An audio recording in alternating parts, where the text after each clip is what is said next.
কি monetization on হয়ে গেছে, মনিটাইজেশন পেয়ে গেছো, তারপরে আবার হারিয়ে ফেলেছো সেটা? খুব টেনশনে আছো? টেনশনেরই তো ব্যাপার। কেন হারিয়ে ফেলেছো? কেন মনিটাইজেশন পেয়েও আবার রিজেক্টেড হয়ে গেল? এগুলোই আজকে তোমাদের সাথে শেয়ার করতে আসবো। আমরা মনিটাইজেশন এত কষ্ট করে পাই, তারপর যদি সেটা যদি রিজেক্ট হয়ে যায় তাহলে অবস্থাটা কেমন হয়। তাই আজকে তোমরা পুরো ভিডিওটা স্কিপ না করে প্রত্যেকটা পয়েন্ট শুনবে, বুঝবে। কোথাও কোনো অসুবিধা হলে আমাকে কমেন্ট করে জানাবে। নমস্কার, আমি তনুশ্রী, আর আজকে আবার চলে এসেছি তোমাদের সাথে কিছু কথা বলতে। কি নিয়ে? মনিটাইজেশন রিজেকশন নিয়ে। কেন মনিটাইজেশন অন হওয়ার পরেও আমাদের রিজেক্ট হয়ে যায়, সেগুলো নিয়ে আজকে আলোচনা করব। কথাগুলো কিন্তু আমার নয়, কথাগুলো বলেছে মেটা। তো চলো শুরু করা যাক। তো ফার্স্ট পয়েন্ট হচ্ছে ইন্টেলেকচুয়াল প্রপার্টি ভায়োলেশন। মানে হচ্ছে তোমরা যদি repetitively copyright photos, copyright videos, copyright reels এগুলো পোস্ট করতে থাকো, তাহলেই তোমাদের মনিটাইজেশন রিজেক্টেড হয়ে যাবে। Second point, inappropriate or offensive content. তোমরা যদি এরকম রিলেটেড পোস্ট দিলে, কোনো গালিগালাজ করলে, কোনো বাজে কথা বললে, এরকম রিলেটেড পোস্ট দিলে বা কাউকে বুলি করে পোস্ট করলে, তাহলে কিন্তু মনিটাইজেশন রিজেক্টেড হয়ে যায়। আর কি, এমন ছবি বা ভিডিওস বা রিলস পোস্ট করলে যেখানে বাচ্চা ছেলেরা কোনো রকম জামা কাপড় পরে নেই, বা কোনো আগুনের ছবি, কোথাও কোনো রকম রক্ত ব্লাডের ছবি, কোথাও মারামারি হচ্ছে, এরকম কোনো ছবি ভিডিও করে তোমরা পোস্ট করো, তাহলে সেখানেও তোমাদের মনিটাইজেশন রিজেক্টেড হয়ে যেতে পারে। Third point, misleading or false information. তোমরা যদি কোনো রকম ভুলভাল তথ্য তোমাদের ভিডিওতে, ফটোতে বা তোমাদের পোস্টের মাধ্যমে শেয়ার করো, আর সেটা যদি প্রত্যেকটা মানুষের কাছে পৌঁছায়, তাহলে কথাটা কি তুমি সত্যি বলে সেটাকে প্রচার করছো, কিন্তু সেটা কিন্তু সত্যি নয়। সেই জন্য অনেক সময় কি হয়, মনিটাইজেশন রিজেক্টেড করে দেয়। Fourth point, spam or clickbait. এটা হচ্ছে যে তুমি প্রত্যেক দিন, প্রত্যেকবার এমন কিছু ফটোস পোস্ট করছো বা ভিডিওস পোস্ট করছো, বাইরে থাম্বনেল লাগাচ্ছ অন্য কারো বা অন্য কিছু একটা চাঞ্চল্যকর সেন্সিটিভ কিছু ইস্যু নিয়ে কোনো লেখা দিয়ে দিলে বা কিছু একটা ফটোস দিয়ে দিলে, কিন্তু ভেতরে অন্য কিছুই ভিডিও বা অন্য কিছুই ফটো। বারবার যদি তোমরা এটা করতে থাকো, এইভাবে যদি তুমি তোমার দর্শকের, তোমার ফলোয়ার্সদের অ্যাটেনশন গ্র্যাব করতে থাকো, তাহলে কি হবে যে তোমাকে তোমার মনিটাইজেশন রিজেক্টেড করে দেবে। ফিফথ পয়েন্ট হচ্ছে কপিরাইট ইনফ্রিজমেন্ট। মানে হচ্ছে যে তুমি যদি কপিরাইট যুক্ত, এই যে বললাম ফার্স্ট পয়েন্টটা, কপিরাইট যুক্ত ফটো, ভিডিওস এগুলো যদি উইদাউট পারমিশন ব্যবহার করো, এগুলো পারমিশন নিয়ে, মিউজিকও উইদাউট পারমিশন যদি তুমি এগুলো ব্যবহার করো, দীর্ঘদিন ধরে যদি এগুলো কপিরাইট হয়ে তোমার ফেসবুকের প্রোফাইলে যদি পড়ে থাকে, তাহলে তোমাদের প্রোফাইল হেলথ খারাপ করবে আর তোমাদের মনিটাইজেশনও রেস্ট্রিক্টেড হয়ে যাবে।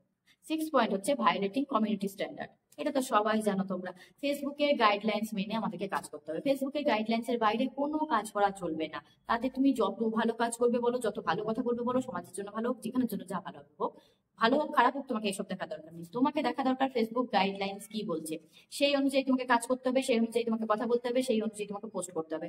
কোনো রকম ফেসবুক গাইডলাইন্স এর বাইরে কাজ করা চলবে না, এটা মাথায় রেখে সব সময় কাজ করতে হবে। সেকেন্ড পয়েন্ট হচ্ছে ইনঅথেন্টিক বিহেভিয়ার। এটা কিন্তু খুব ইম্পর্টেন্ট পয়েন্ট।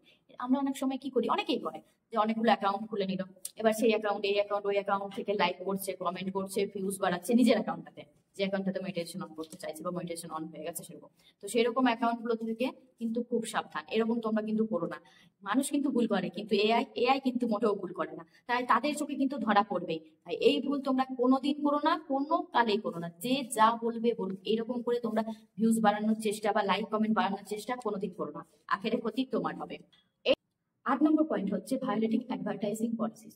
এই পলিসিটা কি, যদি তোমাদেরকে কোনো ব্র্যান্ড তোমাকে অ্যাডভার্টাইজ করতে বলে, প্রমোশনাল ভিডিও যেমন থাকে, কোনো ব্র্যান্ডের নাম নিয়ে ভিডিও করছো, কোনো কসমেটিক জিনিসের ভিডিও করছো, সেটার প্রমোশন করছো, সেরকম যদি তোমাকে বলে সেই কোম্পানি থেকে, তবেই তোমরা সেই ভিডিও বানাতে পারবে। তাছাড়া কোনো ব্র্যান্ডের নাম নেওয়া যাবে না। জামা কাপড় বলো, যে কোনো ব্র্যান্ড হতে পারে, সেটা ক্রিম বলো, কোনো জুতো বলো, আরো কসমেটিক জিনিস, যে কোনো জিনিসের ব্র্যান্ডের নাম তোমাকে যদি সেই কোম্পানি থেকে বলা হয় ভিডিও বানাতে, তবেই তুমি করতে পারবে, তাছাড়া কিন্তু করতে পারবে না। আর হচ্ছে কি, মিথ্যা প্রতিশ্রুতি দেওয়া হবে না, যেমন কিনা একটার সাথে একটা ফ্রি, এটা কিনলে 20% ফ্রি, এটা কিনলে 30% ফ্রি, এরকম মিথ্যা প্রতিশ্রুতি দেওয়া যাবে না বিজ্ঞাপন সম্বন্ধে। এটাই বলতে চাইছে অ্যাডভার্টাইজিং পলিসিস। এগুলো মাথায় রেখে তোমরা কাজ করবে, তোমরা পোস্ট করবে বা ভিডিও বানাবে। 9 নম্বর পয়েন্ট হচ্ছে শেয়ারিং সেন্সিটিভ কন্টেন্ট। তুমি যদি কোনো সেন্সিটিভ ইস্যু নিয়ে কোনো সেন্সিটিভ ভিডিওস বা ফটোস কোথাও ক্লিক করে নিলে, সেটাকে ভিডিওস ও ফটোসে, রিলসে পোস্ট করে দিলে, করবে না।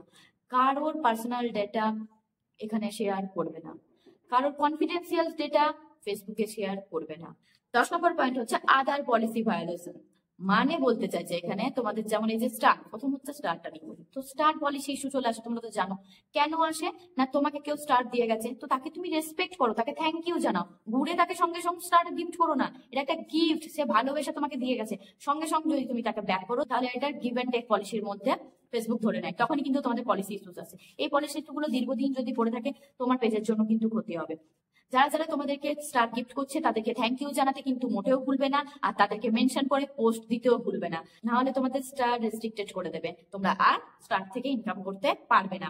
এভাবে অ্যাড অন রিলসেও তাই, অ্যাড অন রিলস যে যে মিউজিক গুলোতে কপিরাইট থাকে সেই রকম মিউজিক দিয়ে ভিডিওস বানাবে না, নিজের ভয়েসে অরিজিনাল কন্টেন্ট দিয়ে ভিডিও বানানো শুরু করো, প্রত্যেকটাতে টাকা পাবে, কোনো রকম কপিরাইট ইস্যু আসবে না, কোনো রকম প্রবলেম হবে না, মনিটাইজেশন আর রেস্ট্রিক্টেড হবে না। আর ভিডিওস, বড় ভিডিওস ইনস্ট্রিম অ্যাডের জন্য যদি বলছো, সেটা কিন্তু তোমরা ব্লগ ভিডিও বানাও, কোনো ইনফরমেশন ভিডিও বানাও, কোনো জায়গায় গেছো সেখানে মিউজিক বাইরে থেকে যেন কোনো মিউজিক শোনা না যায়, নিজের ভয়েসে সেই জায়গাটার বর্ণনা দাও, কোনো ইনফরমেশন শেয়ার করো, এগুলো করো। বাইরে থেকে কোনো কিছু জিনিস নেবে না, কপিরাইট ফ্রি মিউজিক যদি তুমি পাও বা তবেই সেটা ইউজ করবে, তাছাড়া সেগুলো ইউজ করবে না। দীর্ঘদিন এগুলো ব্যবহার করলে তোমাদের পেজে কপিরাইট এসে এসে থাকবে, তোমরা দেখতেও পাবে না।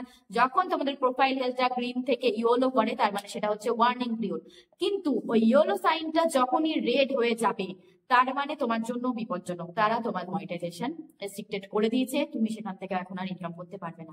সেই রেডটাকে গ্রিন করা কিন্তু খুবই কঠিন, খুবই কঠিন। তাই তোমরা এইভাবে কাজ করে যাও, এই ফেসবুকের গাইডলাইন্স মেনে যে যে পয়েন্ট গুলো মেটা বলেছে সেই সব পয়েন্ট গুলো মাথায় রেখে কাজ করো, কোনো রকম প্রবলেম তোমাদের হবে না, কারোর হয় না, তোমাদেরও হবে না। যারা এগুলো মানে না তাদের এই প্রবলেম গুলো হয়। তো চলো আজকের মতন ভিডিওটা এখানেই শেষ করলাম। তোমাদের যদি একটু হেল্প হয়ে থাকে তাহলে অবশ্যই ভিডিওটা একটু লাইক কমেন্ট করে শেয়ার করে দিও, আর শেয়ার করলে আমাকে জানাতে ভুলো না। নতুন নতুন যেসব বন্ধুরা আমার এই ভিডিওটা দেখছো তারা ভালো লাগলে পেজটাকে লাইক করে ফলো করে দিও। সবাই ভালো থেকো, সাবধানে থেকো, হাসি খুশি থেকো। আজকের মতন এখানেই শেষ করছি, নমস্কার।